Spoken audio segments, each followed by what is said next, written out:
সুপ্রিয় শিক্ষার্থী বন্ধুরা, আসসালামু আলাইকুম। প্রথমে এমএস শামীম চ্যানেলের পক্ষ থেকে সবাইকে স্বাগত। আজ চতুর্থ শ্রেণী 2026 সালের গণিত বইয়ের 125 এবং 26 পৃষ্ঠার সমাধান দেওয়া হলো। আশা করি ভালো লাগবে। 125 পৃষ্ঠায় দেওয়া আছে যে পরিসীমা, অর্থাৎ কোনো একটা বস্তুর পরিসীমা বলতে আমরা কি বুঝি। যে এই যে যেমন একটা টেবিল আছে, টেবিলের চারপাশের দৈর্ঘ্য, অর্থাৎ এই দৈর্ঘ্য, এই দৈর্ঘ্য, এই দৈর্ঘ্য, এই দৈর্ঘ্য, টোটাল দৈর্ঘ্য ওটা হচ্ছে পরিসীমা। অর্থাৎ একটা টেবিলের চারপাশের মোট দৈর্ঘ্যকে কী বলে? পরিসীমা বলে। এটাই হচ্ছে পরিসীমা। পরিসীমা আমাদের শ্রেণীকক্ষের টেবিলের উপরের চার ধারের মোট দৈর্ঘ্য মেপে দেখি। এই যে আমরা মেপে দেখি যে আমাদের বাড়ির টেবিল সাধারণত 36 সেন্টিমিটার দৈর্ঘ্য থাকে, 36 সেন্টিমিটার, আর প্রস্থ থাকে 22 বা 22 সেন্টিমিটার ধরলাম। তাহলে এটাও 36, এটাও 22, তাহলে টোটাল হবে কত? 6 আর 2 8, 6 6 12, 13 14 15 16, 6 হাতের হলো 1, 3 2 5, 6 7, 3 10 আর 1 11, 116 সেন্টিমিটার হচ্ছে টোটাল পরিসীমা। অর্থাৎ এদিকে এদিকে এদিকে এদিকে যদি হয় 36 সেন্টিমিটার, এদিকে 22 সেন্টিমিটার, এদিকেও 36 সেন্টিমিটার, এদিকেও 22 সেন্টিমিটার, তাহলে টোটাল পরিসীমাটা হচ্ছে 116 সেন্টিমিটার। এখন কোন আকৃতির বাহুগুলোর মোট দৈর্ঘ্য? কোন আকৃতির বাহুগুলোর মোট দৈর্ঘ্যই হচ্ছে কি? কোন আকৃতির বাহুগুলোর মোট দৈর্ঘ্য হচ্ছে ওই আকৃতির পরিসীমা। এখন নিচে আছে নিচের আয়ত ও বর্গের পরিসীমা নির্ণয়। তাহলে এটা আয়ত, এই দৈর্ঘ্য দেওয়া আছে 5 সেন্টিমিটার আর এটা দেওয়া আছে 3 সেন্টিমিটার। তাহলে 5 5 যোগ 3, আবার এদিকে 3, আবার এদিকে 5, তাহলে টোটাল হলো 5 5 10 আর 3 13 আর 3 16 সেন্টিমিটার হচ্ছে এটার পরিসীমা। আবার বর্গের পরিসীমা মানে এটা বর্গ মানে 4 বার দৈর্ঘ্য সমান, তাহলে এদিকে 4, এদিকে 4, এদিকে 4, তাহলে 4 যোগ 4 যোগ 4 যোগ 4, 4 4 16 সেন্টিমিটার, এটা হচ্ছে বর্গের পরিসীমা। এখন নিচে কিছু জিনিস দেওয়া আছে যে নিচের বস্তুগুলোর দৈর্ঘ্য পরিমাপ করে পরিসীমা হিসাব করি।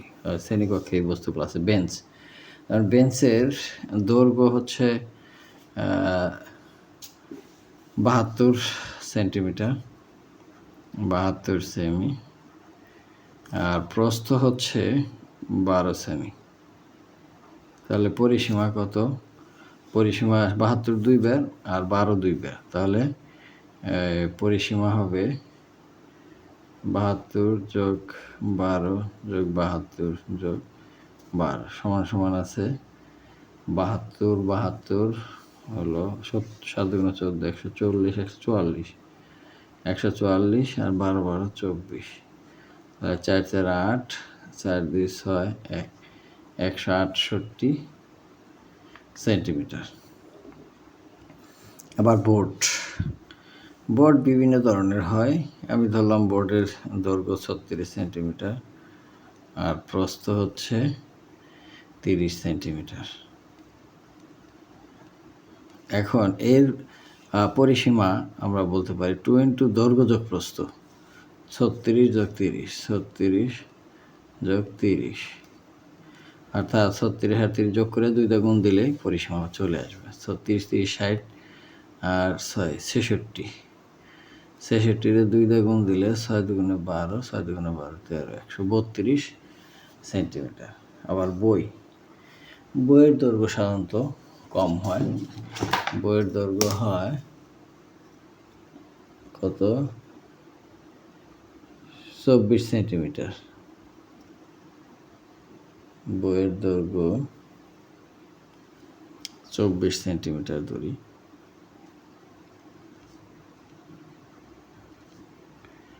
আর বইয়ের প্রস্থ কতটুকু? প্রস্থ হচ্ছে 17 সেন্টিমিটার। তাহলে পরিসীমা কত হলো? 2 × 24 + 17।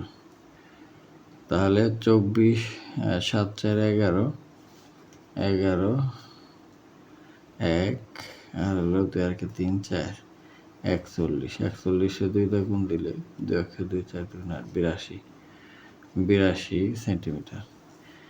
আবার